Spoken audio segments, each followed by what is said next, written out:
Vamos a partir esta vez, ya terminando la parte introductoria de Primera de Juan.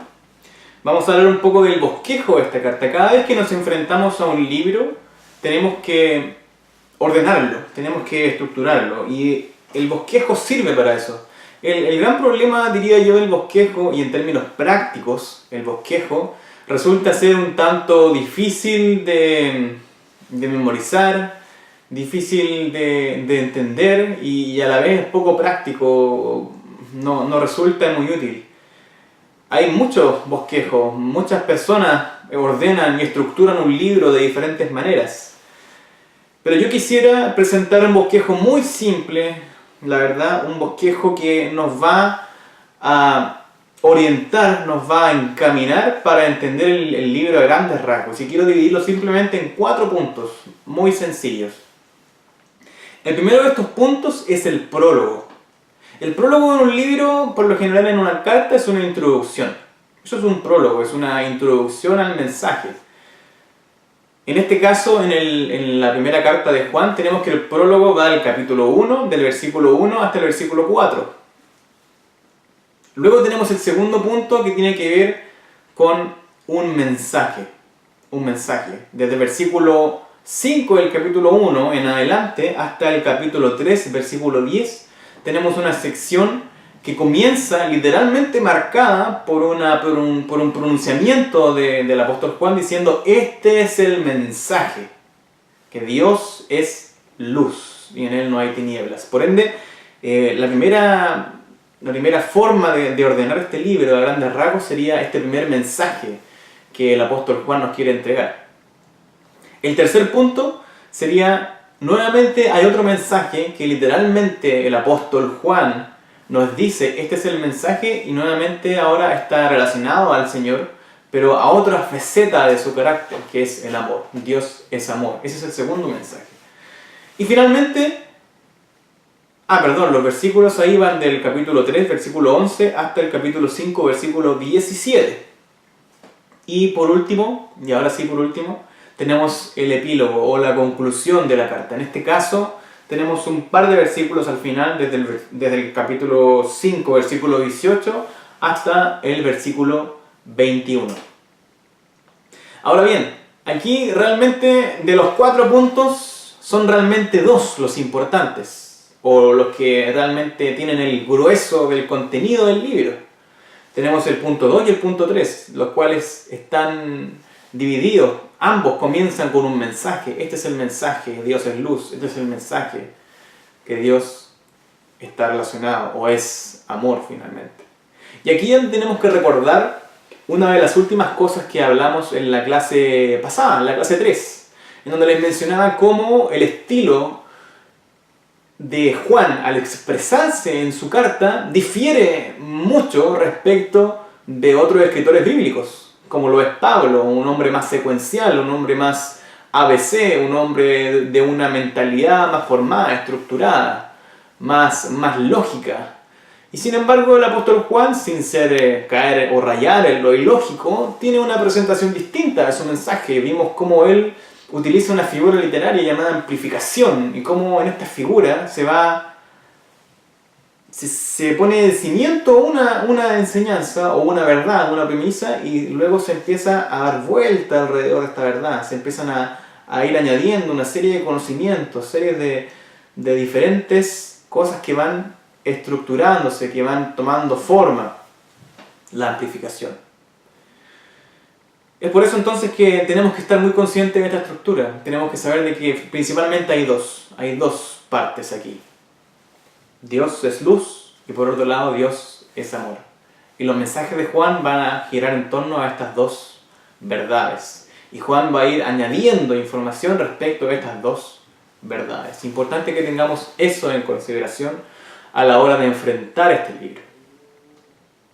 Entonces ahora vamos a quizás entrar a la parte más esperada por todos ustedes, que tiene que ver con el libro en sí mismo, con el contenido como tal. Esta es la 4ª clase ya, y las 3 anteriores las hemos dedicado a dar una introducción, a dar un contexto histórico, y ahí yo les decía hincapié, y les sigo haciendo hincapié en la importancia del contexto. Pero ya en esta clase 4ª vamos a comenzar de lleno con el libro como tal, con su contenido. Y vamos a tomar entonces este primer punto que tiene que ver con el prólogo, con estos primeros 4 versículos. Y vamos a ir explorando y la metodología de este curso no va a ser obviamente por temas de tiempo, ir versículo a versículo, sino más bien ir un poco temáticamente explicando cuál es el desarrollo de la carta de Juan, la idea involucrada, cuáles son los conceptos juaninos respecto de estas verdades. Y vamos a ir viendo un poco ahí todos estos contrastes que hace Juan y nos presenta, estas verdades que él va amplificando, que él va haciendo crecer y va añadiendo más luz. Por entonces, los invito a que podamos ir a 1 de Juan, capítulo 1, versículo 1. Estoy leyendo la versión de la Biblia textual. Dice así, dice, lo que era desde un principio, lo que hemos oído, lo que hemos visto con nuestros ojos, lo que hemos contemplado y palparon nuestras manos acerca del verbo de vida o el verbo de la vida. Aquí quiero detenerme brevemente en lo que es el principio. Esto nos tiene que resonar, esto nos tiene que hacer recordar para aquellos que ya quizás han leído libros anteriores o están familiarizados con otros escritos juaninos como lo son el Evangelio de Juan, como lo son 2, 3 de Juan y Apocalipsis. Hay un lenguaje que comienza a repetirse y en este caso, este principio tiene que hacernos recordar respecto de Juan 1.1. El Evangelio de Juan, como él nos dice, en el principio era ¿quién? El verbo. Y tenemos nuevamente a este personaje, a este sujeto aquí, el verbo de vida expresado en la primera carta de Juan. Y también eso nos hace recordar a otro principio, el Evangelio de Juan, capítulo 1, versículo 1, nos hace recordar el Génesis 1.1. En el principio creó Dios los cielos y la tierra. Quería hacer notar ese detalle, lo que era desde un principio, porque va a introducir al verbo de vida Juan aquí en su carta. Ahora, puede que para muchos el concepto de verbo como tal sea un tanto nuevo. Como estos cursos se entiende que van ligados, esto ya lo toqué en algún momento en el Evangelio de Juan, pero creo que es necesario y sí requiere un poco de tiempo poder detenernos y poder ver lo que la Biblia nos puede entregar respecto del verbo de vida. Hablar un poco respecto del verbo. Y aquí es donde yo les quiero plantear un pequeño desafío. Tómelo como un desafío personal para usted. Muchas veces cuando leemos las Escrituras y nos acercamos a ellas, venimos con conceptos, con prejuicios, con nuestra cultura. Y inconscientemente nuestra cultura comienza a imponerse en el texto y no al revés. Y la verdad de las cosas es que es mejor y es más sano para el intérprete poder de alguna manera olvidar por un momento lo que sabemos, olvidar por un momento qué sabemos del verbo, quién es el verbo. Probablemente usted sabe quién es el verbo, pero hagamos el ejercicio que no lo sabemos y queremos que la misma Escritura nos enseñe, que la misma palabra del Señor nos vaya trayendo estas verdades. Ese es el desafío que le planteo. Entonces los invito a que veamos y descubramos quién es este verbo de vida y hablemos un poquito acerca de él.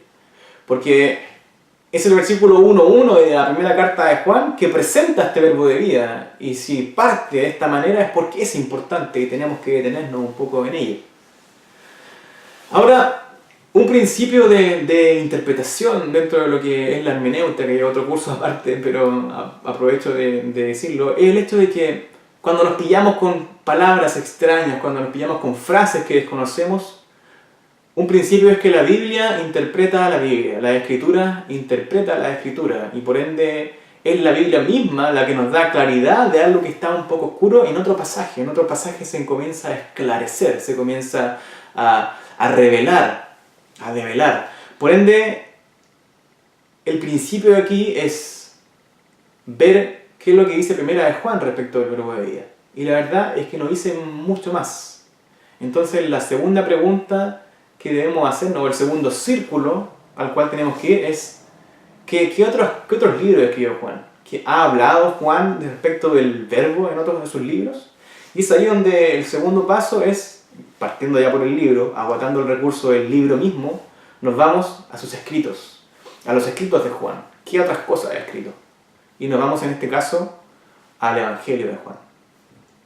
En el Evangelio de Juan, sí, en su prólogo, que va en el capítulo 1, que va del versículo 1 hasta más o menos 17 o 18, tenemos aquí sí una revelación clara del verbo y quién es el verbo. Y aquí es donde Juan interpreta a Juan, la escritura interpreta a la escritura. Y quiero invitarlos a que podamos apoyarnos en Juan mismo para interpretar a Juan mismo, valga la redundancia. Es entonces que cuando vamos a Juan 1.1, tenemos que se nos dice que en un principio era el verbo, y el verbo estaba ante Dios, y Dios era el verbo, o el verbo era Dios. La primera característica que podemos resaltar de este versículo, sin decir aún quién es el verbo, porque la Escritura no nos ha revelado nada respecto a esto, en el punto en que estamos, es que, uno, el verbo es eterno, estaba en un principio, muchas veces ese principio hace alusión a la creación misma, y para otros intérpretes, otros estudiosos, ese mismo principio hace alusión a tan atrás como quieras poner la eternidad, a tan atrás como quieras poner el pasado, eternamente en el pasado ha estado el verbo. Primera cosa que podemos ver del verbo es su eternidad. Segunda cosa en Juan capítulo 1, versículo 1b, que sería después de la primera coma, tenemos el hecho de que hay una relación íntima entre el verbo y Dios. En este caso entendemos a Dios como Dios Padre. Hay una intimidad, hay una relación cercana, íntima, con Dios. El tercer punto que podemos rescatar de este primer versículo es el hecho de que este verbo es divino, es Dios mismo. Se nos dice en el versículo 1c, última parte, después de la segunda coma, y Dios era el verbo, o el verbo era Dios, como estará en algunas versiones más populares. Y aquí me quiero saltar un poco al versículo 3 del capítulo 1 de Juan, donde dice que todas las cosas por Él fueron hechas, y sin Él nada de lo que ha sido hecho fue hecho. Esto nos hace reflexionar respecto del rol creador del verbo, de cómo todas las cosas fueron hechas por Él, y excluyentemente ninguna cosa creada ha sido hecha sin Él. De tal manera que vemos aquí un aspecto creador del verbo, como es co-creador con Dios Padre en este caso. Saltándonos al versículo 4, dice: en Él estaba la vida, y la vida era la luz de los hombres. Se nos afirma cómo en Él estaba la vida, y cómo esta vida era luz para los hombres. Hay algunos pasajes paralelos aquí en el Evangelio de Juan, pero claro está, y Jesús mismo lo dice: yo soy la luz del mundo. Vemos su carácter relacionado con la luz, el verbo está asociado a la luz. Y vemos también cómo esta luz a la vez es vida para los hombres. Resuenan aquí las palabras de Jesús cuando dice: yo soy el camino, la verdad y la vida. Por tanto, aquí el verbo de Dios es vida y luz a los hombres. Otro hecho notable es el que nos encontramos en el versículo 12 del capítulo 1 del Evangelio de Juan. Y es que se nos afirma lo siguiente, dice: pero a todos los que lo recibieron, a los que creen en su nombre, les dio potestad de ser hechos hijos de Dios. Y aquí es donde vemos esta potestad, esta autoridad que tiene el verbo de hacer a quienes lo reciben hijos, de alguna manera engendrar hijos legalmente para Dios. Es una potestad, es una autoridad, es algo que legalmente el verbo tiene la capacidad, tiene el poder pleno de hacer. Hacer hijos de Dios. En el versículo 14 se nos dice que el Verbo se hizo carne y tabernaculizó entre nosotros y contemplamos su gloria. Gloria como del unigénito del Padre, lleno de gracia y de verdad.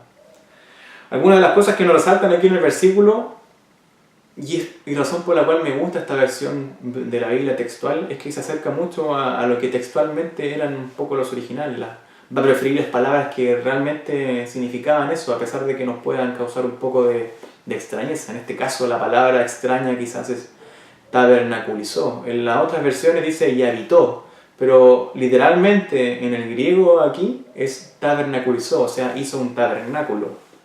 Y los tabernáculos, tú y yo sabemos de que los tabernáculos son temporales, son para vivir por un tiempo, a menos la gente que vivía en tabernáculos los armaba y los desarmaba para seguirse moviendo. Entonces se nos presenta al Verbo haciéndose carne, o sea, Dios haciéndose carne, y a la vez morando temporalmente entre nosotros los hombres.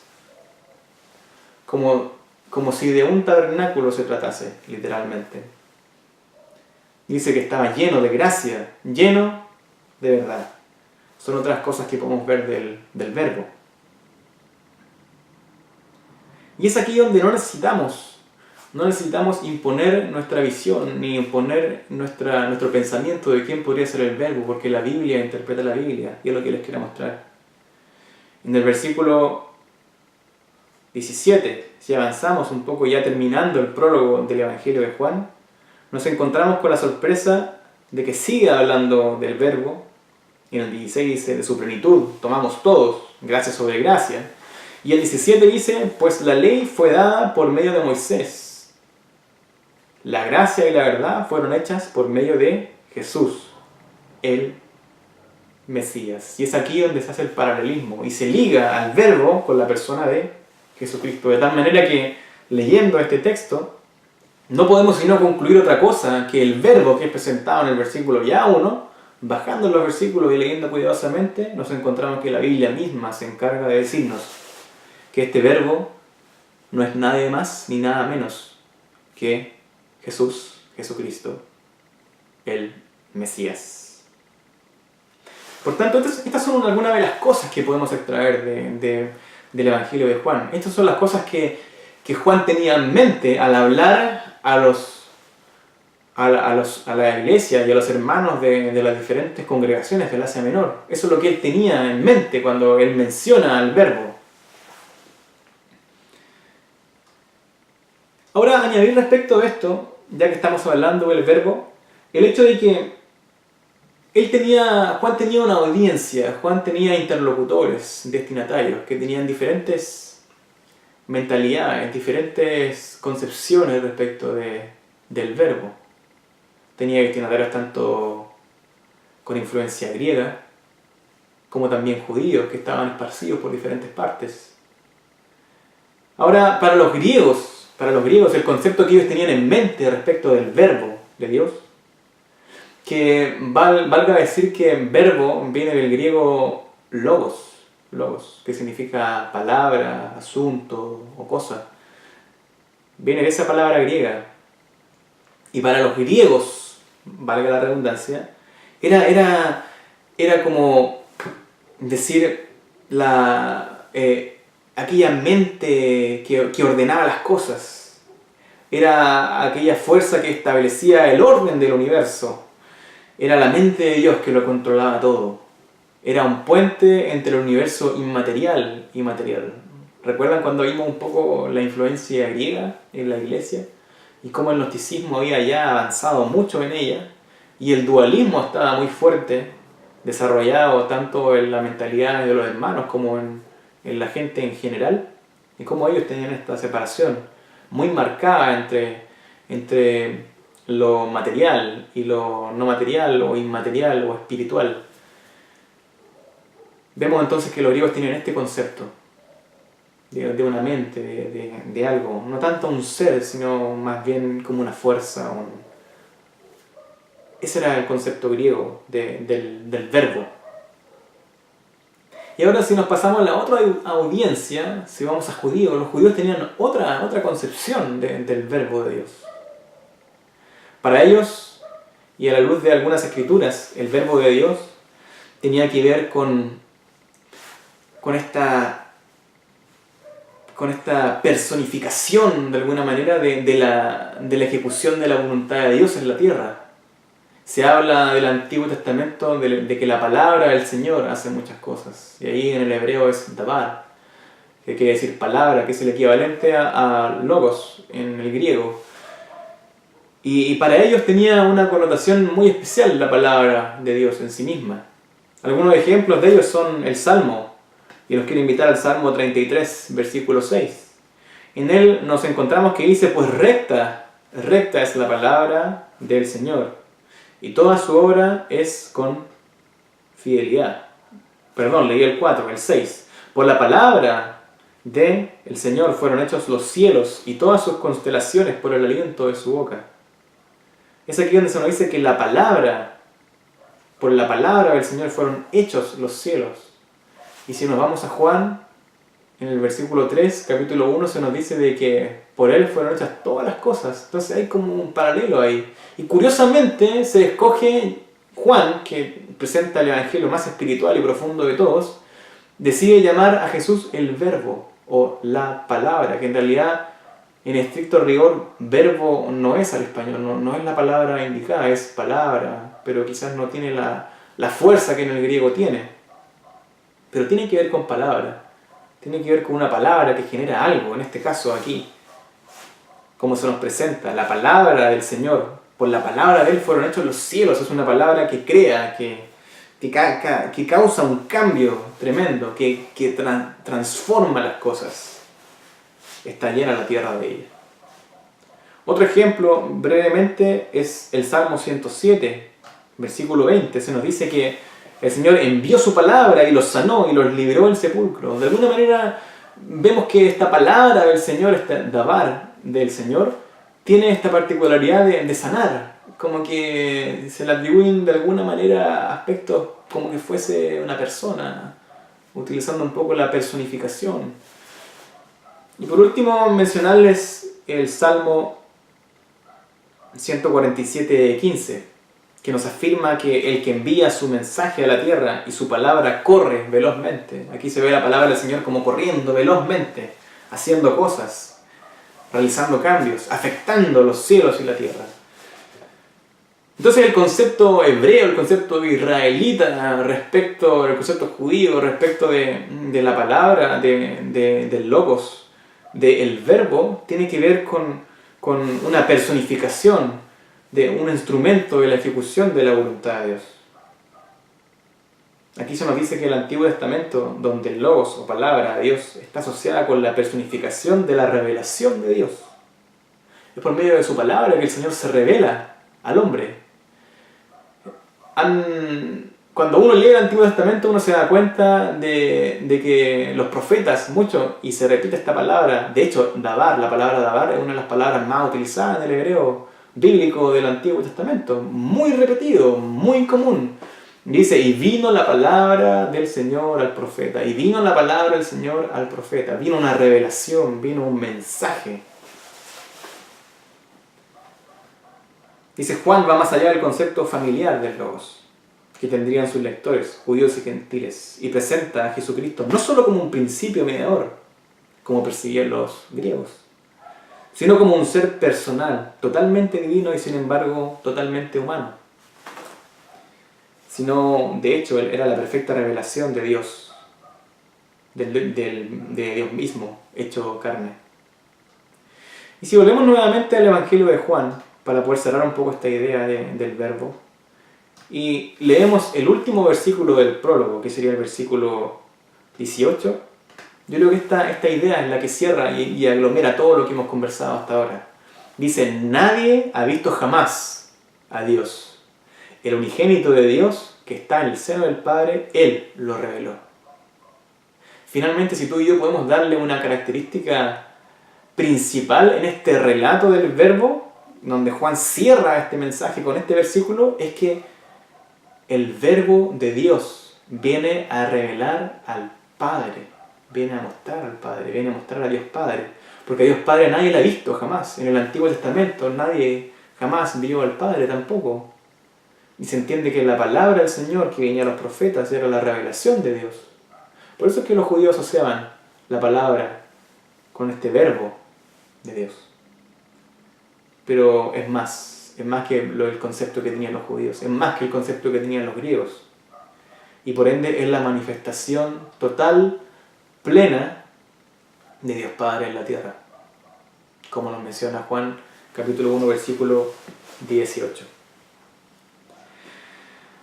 Y para cerrar este tema, con un último versículo, de hecho, en el Evangelio de Juan tenemos, en el versículo 9 del capítulo 14, Jesús dice lo siguiente, Jesús le dice, tanto tiempo, cuando le habla, dice a Felipe, tanto tiempo he estado con vosotros y no me has conocido, Felipe, el que me ha visto al Padre. ¿Cómo dices tú, muéstranos al Padre? Jesús nuevamente está en sus palabras diciendo lo que Juan ya estaba diciendo en el capítulo 1, versículo 18. Presentando a Jesús como la manifestación, como la revelación plena de Dios en la tierra. Dios hecho carne. Dios entre nosotros. Ahora entonces quiero que volvamos después de toda esta vuelta que nos hemos dado, volver al versículo 1 del capítulo 1 de Primera de Juan.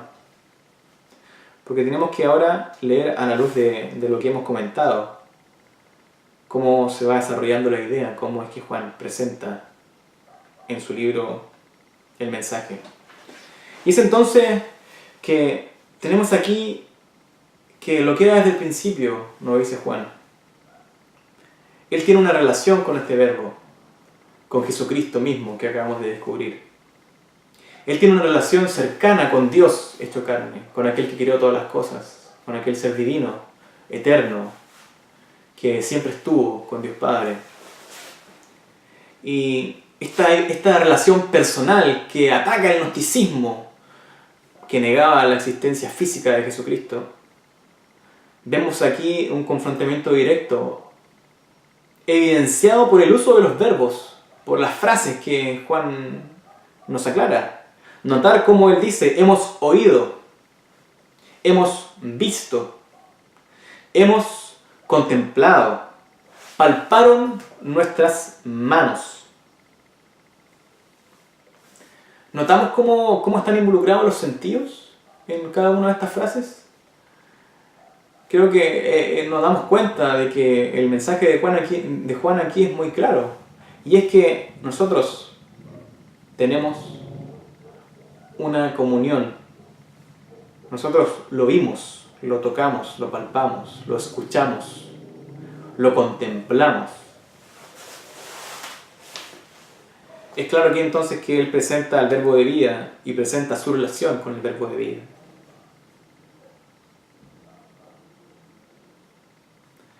Dice el versículo 2, porque la vida fue manifestada y la hemos visto y damos testimonio y os anunciamos la vida eterna, la cual estaba ante el Padre y nos fue manifestada. Lo que hemos visto y oído os lo anunciamos para que también vosotros tengáis comunión con nosotros, y nuestra comunión verdaderamente es con el Padre y con su Hijo, Jesucristo. Y estas cosas os escribimos para que nuestro gozo sea cumplido.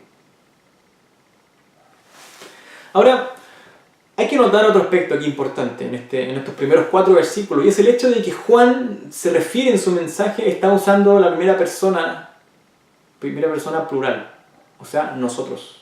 La conjugación de sus verbos es en nosotros. Él no dice yo, dice lo que yo he oído, lo que yo he visto, lo que yo contemplé. No, él dice lo que hemos. Así como del representante de un grupo se tratase. Y entendemos por contexto de que Juan, para este tiempo, como lo vimos, es el último sobreviviente del grupo de los apóstoles.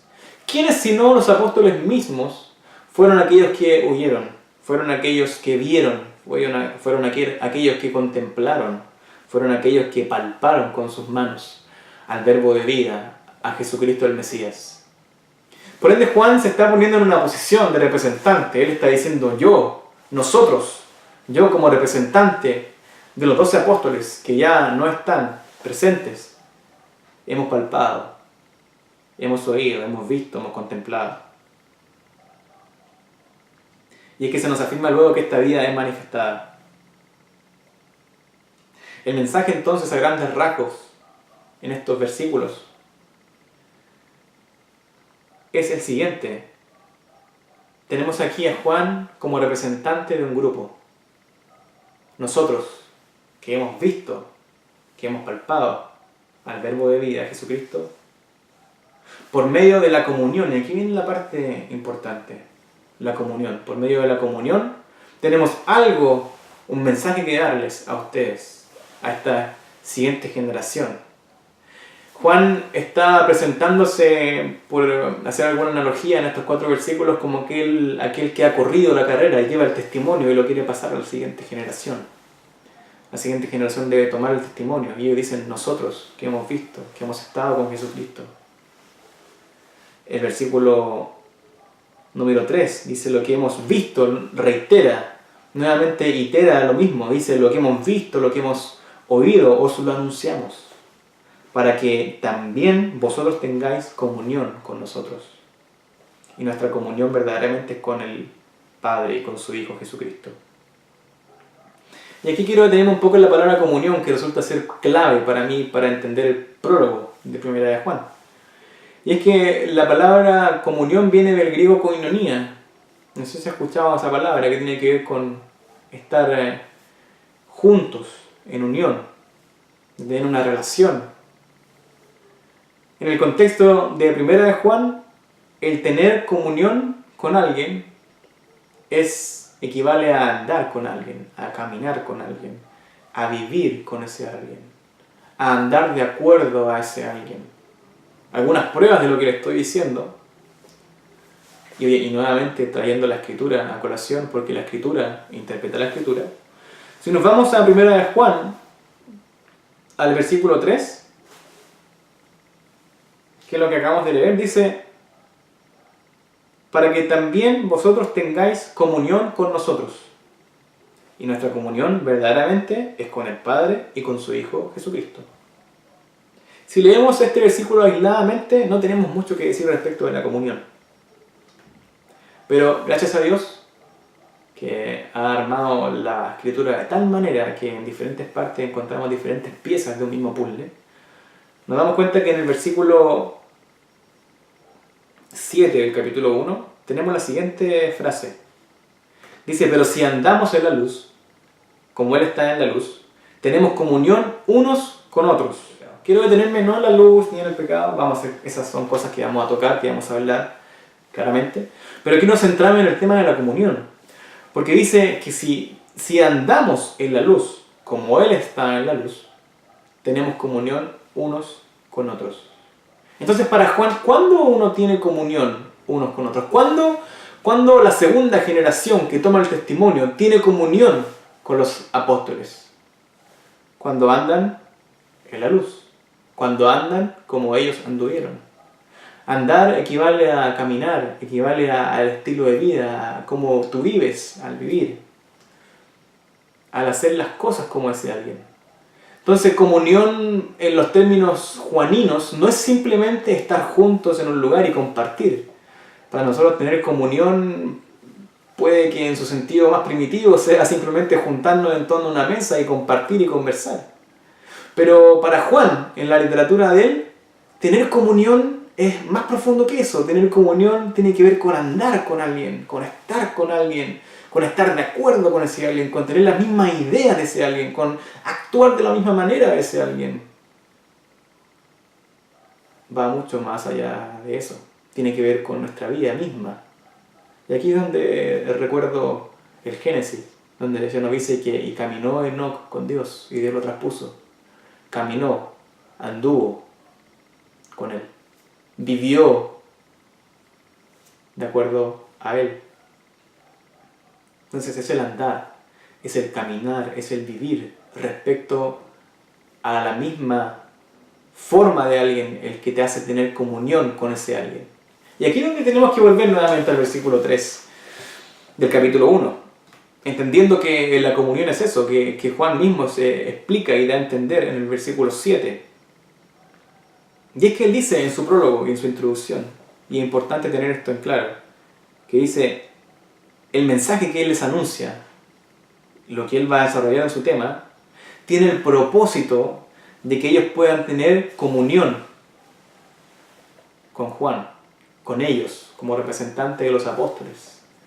La idea de Juan a través de su mensaje es que las iglesias del Asia Menor tengan comunión con los apóstoles. O sea, anden, caminen, vivan de acuerdo a la verdad que les fue revelada de primera fuente a los apóstoles, de los cuales es el representante el apóstol Juan. Ese es el propósito de este prólogo. Lo que hemos visto y oído, os lo anunciamos, para que también vosotros tengáis comunión con nosotros. Ahora uno podría decir, claro, pero está bien tener comunión, entiendo que es andar con alguien, es vivir de acuerdo a esa persona, compartir no solamente momentos, sino que tener las mismas ideas, vivir la vida de la misma manera, tener el mismo estilo de vida, los mismos valores, en este caso vivir la vida igual. Pero, ¿y eso no me asegura que yo viva la vida de la manera correcta? Y es aquí donde Juan se asegura en su mismo mensaje y dice, después, dice, para que también vosotros, tengáis comunión con nosotros. Y él dice, y nuestra comunión verdaderamente es con el Padre y con su Hijo Jesucristo. Qué pronunciamiento más hermoso y afirmación más tremenda y profunda al entender, en base al contexto de la misma primera carta de Juan, el hecho de que la comunión que los apóstoles tuvieron con Jesús, esa cercanía que tú y yo muchas veces anhelamos. Nos encantaría quizás haber estado en los tiempos de Jesús, haberlo palpado, haberlo visto, haberlo contemplado físicamente, haber estado con Él, haberse apoyado en su hombro, haberlo oído, haberlo visto, haberlo quizás olido, haber estado con Él. Esa comunión, esa cercanía y ese andar y ese estilo de vida propio de la relación íntima de los apóstoles con Jesucristo es la que Juan quiere darle a sus destinatarios. Esa misma cercanía que él tuvo con él es la que él quiere traspasarle a sus destinatarios. Y es aquí donde tenemos que dimensionar el gran mensaje de Primera de Juan, evidenciado en este prólogo, en esta introducción, que es finalmente que tú y yo como lectores, así como lo fueron los destinatarios de las iglesias del Asia Menor, nosotros podemos tener acceso a la misma comunión con Jesucristo que tuvieron los apóstoles, estando en comunión con sus enseñanzas, o sea, estando de acuerdo con lo que Juan nos va a hablar.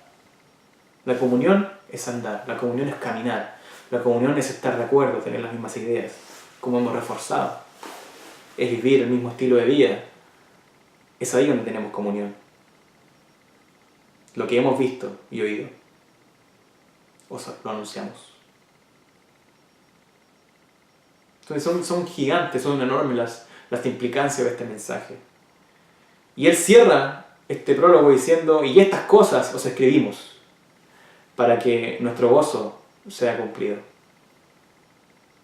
Finalmente, y en medio de todas las adversidades que ya hemos planteado, Juan lo que quiere es traerle este mensaje.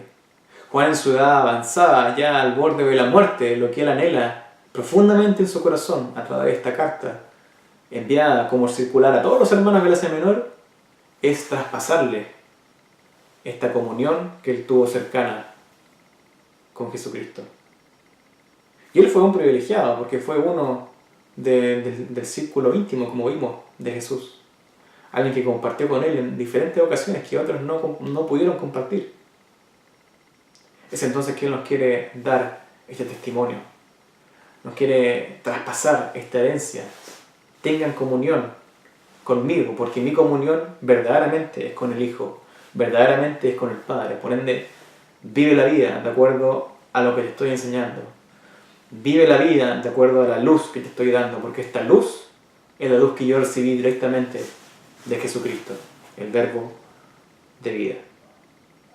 Y el propósito de este mensaje es que el gozo sea cumplido, es que nos gocemos, aún en medio de todas las circunstancias, es que sea completo el gozo de nuestras vidas. Con eso damos fin y con eso habríamos hablado respecto de los temas más importantes del prólogo de Primera de Juan. Que Dios les bendiga, nos vemos en la siguiente clase.